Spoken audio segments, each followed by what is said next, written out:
नमस्कार दोस्तों, जय श्री राम। आपका स्वागत है आपके अपने चैनल वास्तु विजय में।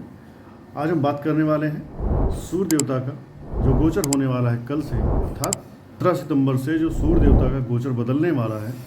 अब सूर्य देवता अपनी सिंह राशि से निकलेंगे और जैसे सभी ग्रह गोचर में अपनी राशियाँ बदलते हैं, ठीक उसी प्रकार सूर्यदेव अब अपने पुत्र राजकुमार बुध की राशि में जाएंगे।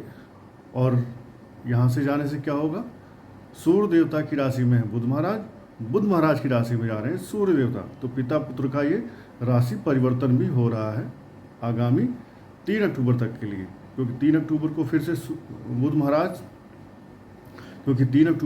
महाराज भी सिंह राशि से निकल करके अपनी उच्च राशि कन्या राशि में आ जाएंगे। तो 3 अक्टूबर तक दोनों ग्रह एक दूसरे का परिवर्तन योग का फल देंगे। उसके बाद दोनों ग्रह एक साथ बैठ करके बुधादित्य राजयोग का फल देंगे। तो आज हम बात करेंगे इस गोचर की जो कि होने वाला है। इस गोचर का सभी 12 राशियों पे भी अलग अलग इसका फल पड़ेगा, अलग अलग लोगों को इसका अलग अलग फल मिलेगा।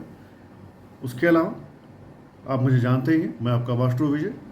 वास्तु अथवा ज्योतिषी सलाह के लिए आप मुझे संपर्क कर सकते हैं। मेरा नंबर नीचे स्क्रीन पे दिया हुआ है। और अब बिना विलंब किए चलते हैं आज के सब्जेक्ट की तरफ। आज के सब्जेक्ट में अगर देखेंगे, सूर्यदेव जो कि ग्रहों के राजा हैं, सर्वशक्तिमान हैं, ग्रहों में सबसे ज़्यादा ऊर्जा, सबसे ज़्यादा शक्ति इन्हीं के पास है। तो जब एक सर्वाधिक शक्तिमान ग्रह, क्योंकि सूर्य की ही ऊर्जा, सूर्य की ही चमक से अन्य सारे ग्रह प्रकाशित होते हैं। सूर्य की ही ऊर्जा है जिसे चंद्रमा प्रकाशित होता है, इसीलिए ग्रहण में या अमावस्या पे चंद्रमा बिल्कुल धूमिल हो जाते हैं। और जब पूर्णिमा आती है तो चंद्रमा सूर्य देवता से 180 डिग्री 7वें घर में होते हैं, तो चंद्रमा पूर्ण प्रकाशित होते हैं। बाकी अन्य ग्रह भी सूर्य के प्रकाश से प्रकाशित होते हैं। तो अब जब सूर्य महाराज सिंह राशि से निकल करके कन्या राशि में जा रहे हैं जो कि राजकुमार बुध की उच्च राशि है, तो यहाँ जाने पर सूर्य देवता अपने लिए तो अच्छा रहेंगे, क्योंकि कोई भी पिता अपने पुत्र के घर में जाएगा तो उससे कोई भी प्रॉब्लम नहीं होने वाली है। Ultimately he will feel good, he will feel better. अब कुछ राशियों के लिए ये गोचर अच्छा होने वाला है, कुछ राशियों के लिए ये गोचर बुरा या बहुत बुरा भी हो सकता है। तो देखते हैं किन किन राशियों के लिए गोचर अच्छा, बहुत अच्छा, बुरा या अधिक बुरा होने वाला है। साथ ही हम इनके कुछ उपायों की भी बात करेंगे आगे, तो इसलिए वीडियो को पूरा देखें, तभी आपको उपाय भी जानने का मौका मिलेगा। शुरू करते हैं मेष राशि से। मेष राशि वालों, आपके पंचमेश होते हैं सूर्य देवता, जो कि आपके बुद्धि के स्वामी होते हैं, आपके संतान के स्वामी होते हैं। और अगर आप कोई डिजाइनर हैं, कोई आप खिलाड़ी हैं, कोई आप बॉलीवुड से जुड़े हुए हैं, फिल्म जगत से जुड़े हुए हैं, एक्टर हैं, एक्टिंग करते हैं, सीरियल से जुड़े हुए हैं, तो अभी आपका 5वां भाव जो सूर्य देवता के अंदर था, ये जा रहे हैं सूर्य देवता आपके 6ठे घर में। जब 6ठे घर में सूर्य देवता जाएंगे तो कहीं ना कहीं आपके संतान को कुछ कष्ट हो सकता है, क्योंकि 6ठे घर में अर्थात 6ठी राशि में मंगल महाराज पहले से ही विद्यमान है। तो पंचमेश का 6ठे सोगना, पंचमेश का 6ठे घर में जाना कहीं ना कहीं आपके 5th हाउस का ये कुछ रिजल्ट डाउन करेगा, कुछ 5th हाउस की हानि करेगा। इसलिए आपको सलाह दी जाती है कि इस समय जो भी डिसीजन लें अपनी बुद्धि से सोच समझ के लें, बेहतर होगा। किसी अपने टीचर गाइडेंस या अपने किसी इंस्ट्रक्टर से, अपने किसी सीनियर से थोड़ी सी सलाह ले लें, फिर आप कोई डिसीजन लें। तो मेष राशि वालों के लिए थोड़ा सा आपके संतान के लिए कुछ थोड़ी समस्या हो सकती है। अपने संतान का ध्यान रखें, अपनी संतान को कहें कि सूर्य देवता को डेली वो नहाने के बाद, अपनी संतान से कहें कि डेली नहाने के बाद सूर्य देवता को 1 लोटा जल चढ़ाए। जल कैसे चढ़ाना है? जल चढ़ाना है तांबे के लोटे में। जल में थोड़ा सा डालना है आपको अक्षत, थोड़ी सी डालनी है रोली, और रोली डाल करके आपको सूर्य देवता को अर्घ्य देना है। अब अगली राशि है वृषभ राशि। वृषभ राशि के लिए अगर देखेंगे तो आपके चतुर्थेश होते हैं सूर्य देवता, और चतुर्थेश जा रहे हैं पंचम भाव में, अर्थात केंद्र का स्वामी त्रिकोण में जा रहा है। तो केंद्र के स्वामी का त्रिकोण में जाना इट इज टाइप ऑफ योग, राजयोग। अब आपके केंद्र त्रिकोण राजयोग एक्टिव हो रहा है, अर्थात आप अपने जीवन में संतान सुख पाएंगे, प्रॉपर्टी का सुख पाएंगे, गाड़ी नहीं लिया था तो गाड़ी भी आप ले पाएंगे। और सूर्य देवता का ये गोचर 1 महीना रहने वाला है, अर्थात 17 सितंबर से लेकर के 18 अक्टूबर तक रहने वाला है। तो इस 1 महीने में आपके लिए ये गोचर टॉप क्लास का एक्सीलेंट होने वाला है। केंद्र त्रिकोण राजयोग आपको बुद्धि भी दिलाएगा, संतान अगर आपके अभी तक नहीं थी, संतान का भी योग बन रहा है, साथ ही आपकी प्रॉपर्टी, आपके भूमि भवन वाहन का सुख आपको मिलने वाला है। तैयार रहें, सतर्क रहें और आने वाले फल को कैपिटलाइज करने के लिए प्रयास जारी रखें। अगली राशि है बुध महाराज की मिथुन राशि। मिथुन राशि के लिए अगर देखेंगे तो आपके 3rd हाउस के लॉर्ड होते हैं सूर्य देवता, जा रहे हैं 4थे घर में, अर्थात आपके समस्त प्रयास सफल होंगे। आपके समस्त प्रयास जो भी आप कोई मेहनत कर रहे थे, उन सारे प्रयासों का आपको शुभ और सुख देने वाला फल मिलेगा। आपकी माता के साथ आप कोई यात्रा करते हैं, आपको शुभ फल मिलेगा। आप कोई काम के सिलसिले में कोई गाड़ी खरीदने के लिए, कोई प्रोजेक्ट के लिए आप कोई किसी से छोटी मोटी यात्राएं कर रहे हैं, मीटिंग कर रहे हैं, आपके लिए वो लाभदायक होगा। आप जो भी प्रयास करेंगे, सच्चे दिल से जो प्रयास करेंगे, वो सारे प्रयास आपके सफल होते हुए दिखाई पड़ रहे हैं। इस दौरान आपको करना क्या है, आपको अपने राशि स्वामी बुध महाराज, उनके लिए क्या करना है, हरी पालक गाय को खिलानी है। किन्नरों को आप कुछ बुधवार के दिन दान करें। और सूर्य देवता के लिए, सूर्य अर्थात कल दिन सूर्य देवता का ही दिन है, कल जिस दिन इनका गोचर परिवर्तन हो रहा है, तो आप सूर्य देवता को जल चढ़ा करके थोड़ा सा गुड़ चढ़ाएं। इससे आपके सूर्य देवता प्रबल होंगे और आपके ही 4थे भाव में मंगल भी हैं, ठीक है ना। तो मंगल भी, जब आप गुड़ चढ़ाएंगे सूर्य देवता को, तो मंगल भी उससे प्रसन्न होंगे और आपका प्रॉपर्टी का सुख एक्टिव होगा। जो आप प्रॉपर्टी के सुख से कहीं ना कहीं अभी परेशान चल रहे थे, वो प्रॉपर्टी का सुख, गाड़ी का सुख, घर का सुख आपको मिलेगा। अगली राशि है चंद्र देवता की कर्क राशि। कर्क राशि के लिए अगर देखेंगे तो आपके धन भाव का स्वामी अब जा रहा है पराक्रम में, अर्थात सूर्य देवता कह रहे हैं कि अब आपको मेहनत करने का समय आ गया है, पराक्रम दिखाने का समय आ गया है। Stand up and get ready, और रेडीनेस होने के साथ साथ जो आप मेहनत करेंगे, हो सकता है आप इस दौरान छोटी छोटी स्मॉल टूर एंड ट्रेवल्स के छोटा मोटा काम भी करें। हो सकता है आप छोटी मोटी यात्राएं करें, उसमें भी आपका थोड़ा पैसा खर्च होगा। पारिवारिक यात्राएं करेंगे, परिवार को ले करके। हो सकता है आपके घर के आसपास कोई 100-200 किलोमीटर की कोई तीर्थ स्थान हो, कोई टूरिस्ट प्लेस हो, वहाँ भी आप जा सकते हैं। तो इन टोटलिटी कर्क राशि के लिए भी अगर देखेंगे तो आप अपने धन को खर्च करेंगे, परिवार के ऊपर खर्च करेंगे।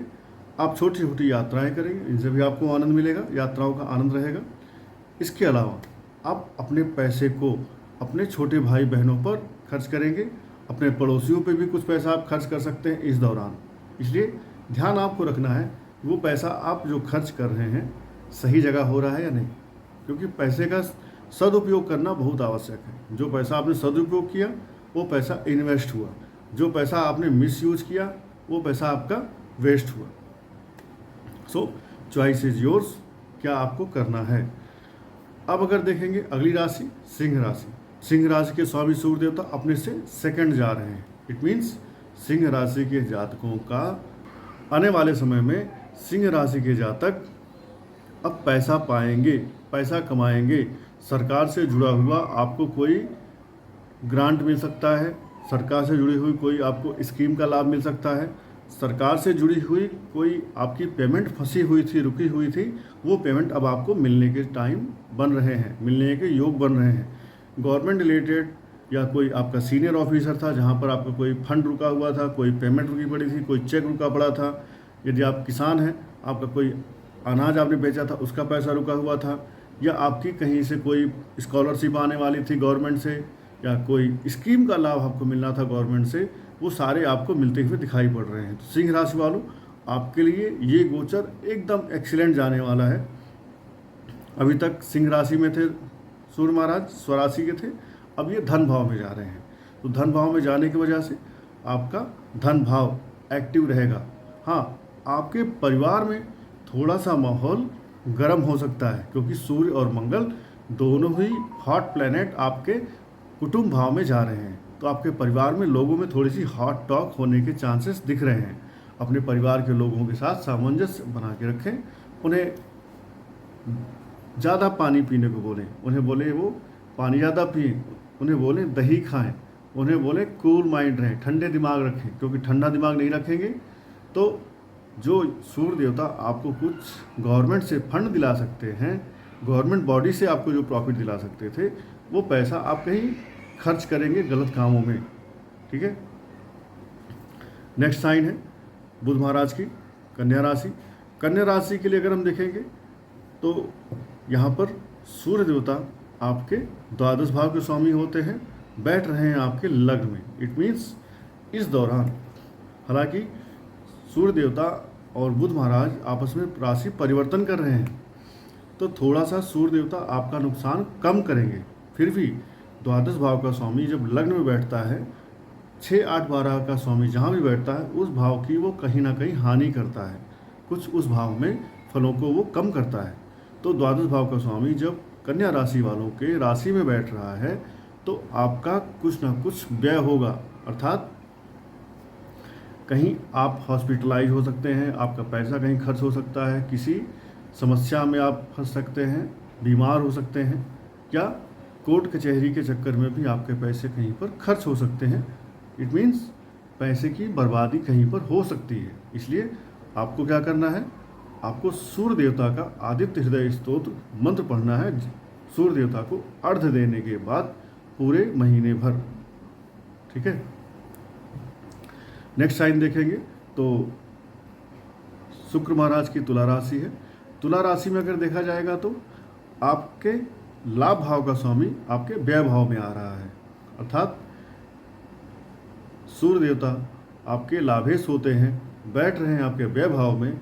तो जो भी आपने अभी तक लाभ कमाया था, जो पैसा आपने कमाया था, वो पैसा आप खर्च करेंगे। खर्च कहाँ करेंगे? राजशाही दिखावे में खर्च करेंगे, शो ऑफ करेंगे। कोई बड़ी गाड़ी ले सकते हैं, कहीं बड़ी यात्रा पे जा सकते हैं, कहीं फॉरेन आप ट्रेवल पे जा सकते हैं, या विदेश से जुड़ा हुआ कोई आप सामान अपने घर में लाएंगे, महंगा सामान, उस पर आपका पैसा खर्च होगा।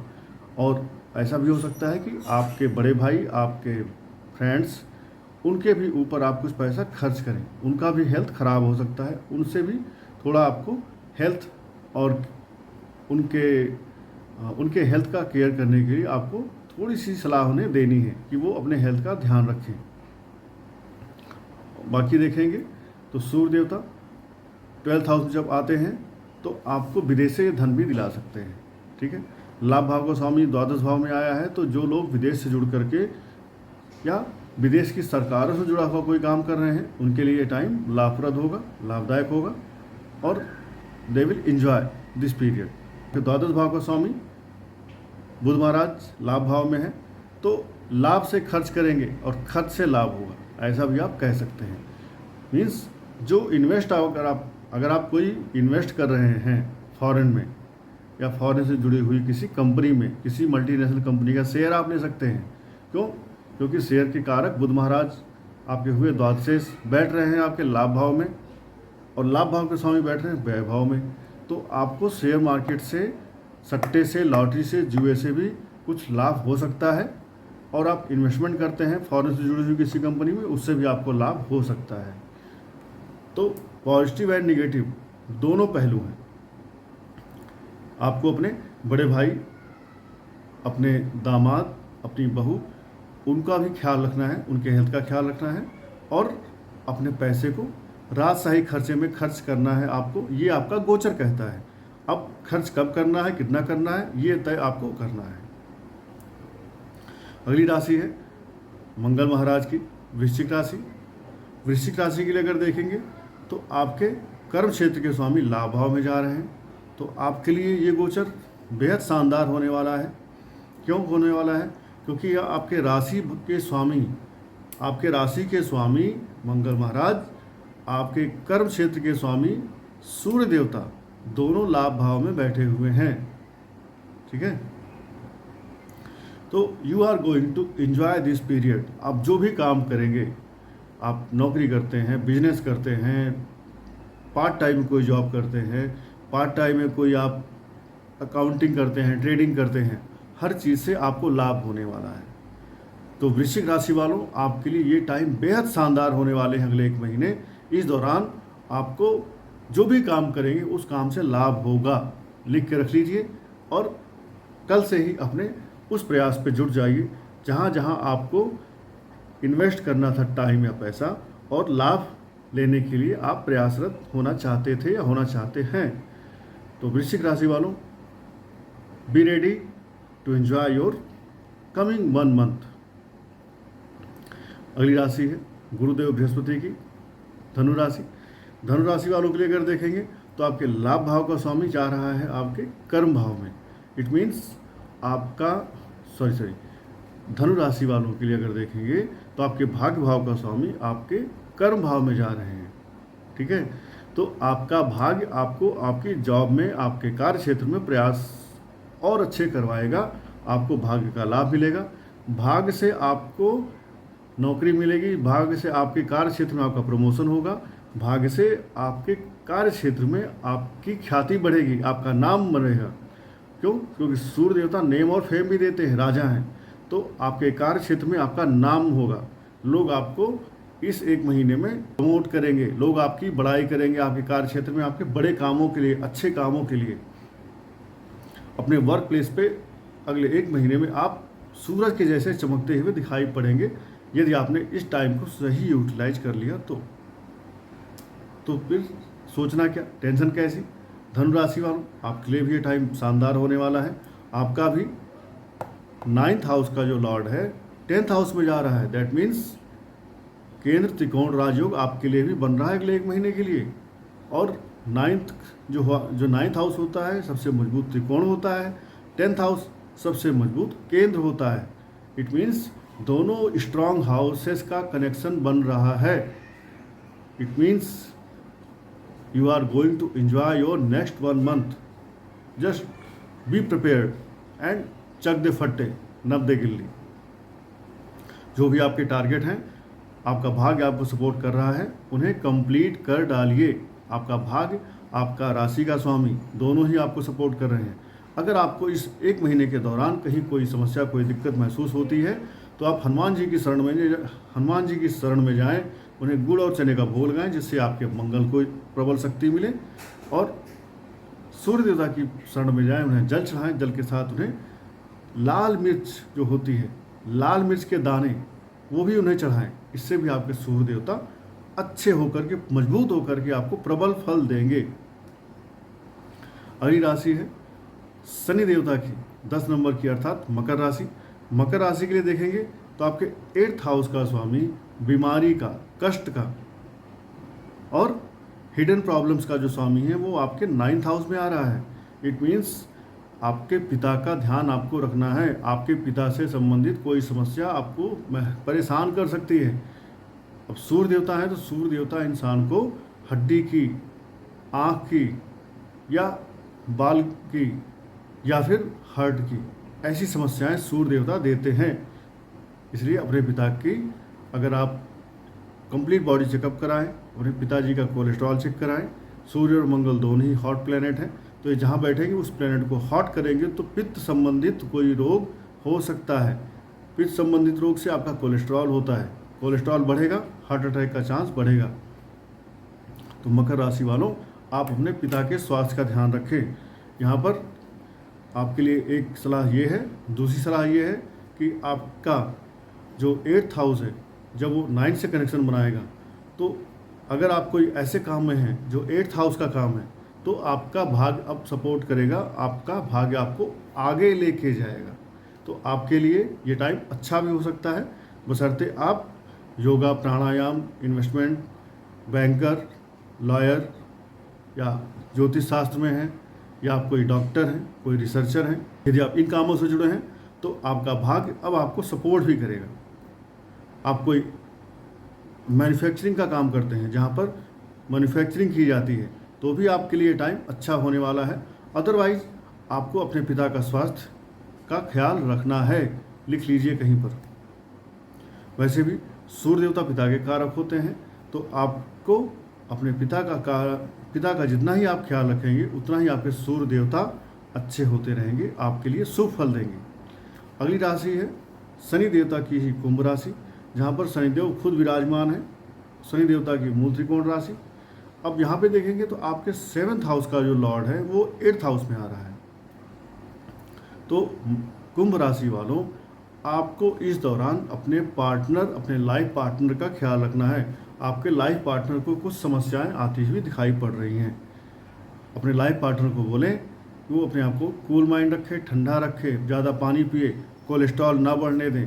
कोलेस्ट्रॉल बढ़ रहा है तो उसका इलाज कराएं, योगा करें, प्राणायाम करें, जिससे आपका कोलेस्ट्रॉल डाउन हो। आप अपने खान पान पे कंट्रोल रखें, अपने पार्टनर को बोले खान पान पे कंट्रोल करें, जिससे कि वो कोई समस्या में पड़ने से बचें। अदरवाइज़ उनके लिए भी कोलेस्ट्रॉल, बीपी, हार्ट अटैक, आँखों से हड्डियों से जुड़ी हुई कोई समस्या उनको भी हो सकती है। लास्ट राशि गुरुदेव बृहस्पति की मीन राशि। मीन राशि के लिए अगर देखेंगे तो आपके 6ठे भाव का स्वामी आपके 7वें भाव में जा रहा है। दैट मीन्स अगर आप कोई जॉब करते हैं, अगर आप वकील हैं, अगर आप डॉक्टर हैं, अगर आप कोर्ट में कोई काम करते हैं, जो न्यायालय में जो काम करते हैं, झगड़ा लड़ाई जो निपटाते हैं पुलिस या वकील, या आप बैंक में हैं जो लोन देते हैं, तो आपके लिए ये टाइम अच्छा होने वाला है। आप खूब सारा इस दौरान पैसा कमाएंगे, आपके जीवन में धन आएगा। लेकिन आपको भी अपने वाइफ के, अपने लाइफ पार्टनर के, अपने स्पाउस के स्वास्थ्य के लिए ध्यान रखना है। अपने मामा के भी स्वास्थ्य का आपको ध्यान रखना है। आपके मामा का भी स्वास्थ्य खराब हो सकता है। तो इस तरह से सूर्य देवता का ये जो गोचर कल से होने वाला है, उसके हमने 12 राशियों के फल देखे कि किस राशि को सूर्य देवता क्या देने वाले हैं। हालांकि सूर्य देवता ग्रहों के राजा हैं, तो राजा जो भी चीज़ देता है फुल फ्लेज देता है, कटौती नहीं करता। क्योंकि राजा का जो हाथ होता है ना, बड़ा होता है, खुला होता है। राजा किसी को देते हैं ना तो ऐसे उठा के ऐसे देते हैं, ये नहीं कि चुटकी से निकाल के देते हैं या मुट्ठी भर के देते हैं। राजा देते हैं तो दोनों हाथों से देते हैं। इसलिए सूर्य देवता आपको अच्छा फल दें, फुल फ्लेज दें, दोनों हाथों से दें। इसके लिए जिनके लिए सूर्य देवता मारक हैं या जिनके लिए सूर्य देवता कारक हैं, दोनों को ही चाहिए कि रविवार के दिन नमक ना खाएं और रविवार के दिन सूर्य देवता को खास करके जल चढ़ाएं। जल चढ़ाने के बाद आदित्य हृदय स्तोत्र का पाठ करें उनके ही सामने, और सूर्य देवता को कुछ मीठा, जैसे गुड़ का भोग आप लगा सकते हैं, कोई मिठाई का भी आप भोग लगा सकते हैं। मिठाई नहीं है तो गुड़ या चीनी का भी भोग आप सूर्य देवता को लगा सकते हैं। अपने जो जल आप चढ़ा रहे हैं उसी में डाल के भी आप चढ़ा सकते हैं। इससे क्या होगा, सूर्य देवता आपके प्रसन्न रहेंगे, खुश रहेंगे। और जब आपसे सूर्य देवता प्रसन्न रहेंगे तो आपका जो बॉस है वो भी आपसे खुश, आपके पिता वो भी आपसे खुश, और आपका जो सूर्य देवता से जुड़ा हुआ कारक तत्व है वो भी आपसे बैलेंस होकर के खुश रहेगा। आशा करता हूँ आपको सूर्य देवता का यह गोचर अच्छा फल देके जाएगा। जिनके लिए अच्छा फल नहीं आने वाला है वो भी सूर्य देवता को प्रसन्न करेंगे। सूर्य देवता अपने निगेटिव फलों को कम करेंगे आपके लिए, आपके प्रयासों से। इसी आशा उम्मीद के साथ इस वीडियो को यहीं पर समाप्त करते हैं। जय श्री राम, हर हर महादेव।